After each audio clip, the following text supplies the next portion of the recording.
WhatsApp guys, welcome back to our channel అందరికీ live. So guys, ఈరోజు video ఏంటంటే Sudigali Sudheer movie teaser అయితే వచ్చేసింది అనమాట. The goat. సో లైక్ గోటే అనమాట. సో ఈ టీజర్ గురించి అయితే మనం మాట్లాడుకుందాం. సో ఫస్ట్ టైం నా వీడియో చూస్తున్నట్లయితే లైక్ చేయండి, షేర్ చేయండి, కామెంట్ చేయండి, సబ్స్క్రైబ్ చేయడం మాత్రం మర్చిపోకండి. Please do subscribe my channel రెక్కీ లైఫ్. సో ఇప్పుడైతే వీడియోలోకి వెళ్దాం. సుడిగాలి సుధీర్.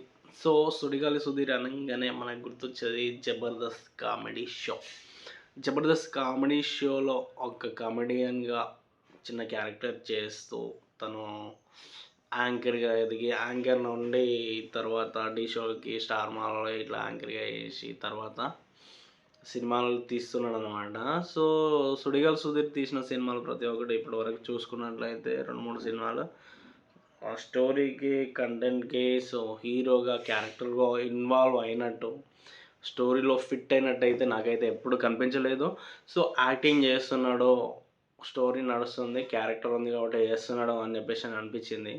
సో ఎప్పుడు కూడా ఈ గోట్ టీజర్ చూసిన తర్వాత నాకు అనిపించింది ఏంటంటే సుడిగాలి సుధీర్ యాక్టింగ్ చేస్తున్నాడు, కానీ ఆ క్యారెక్టర్కి ఆ బాడీ లాంగ్వేజ్కి దానికి తగ్గట్టుగా ఆ క్యారెక్టర్లో లీనమైనట్టు నాకు అనిపించలేదు. క్యారెక్టర్ ఉంది కాబట్టి డైలాగులు చెప్పాలి కాబట్టి చెప్తున్నా, సీన్ ఉంది కాబట్టి చేస్తున్నా, చేయాలి కాబట్టి చేస్తున్నా అని అనిపిస్తుంది అనమాట.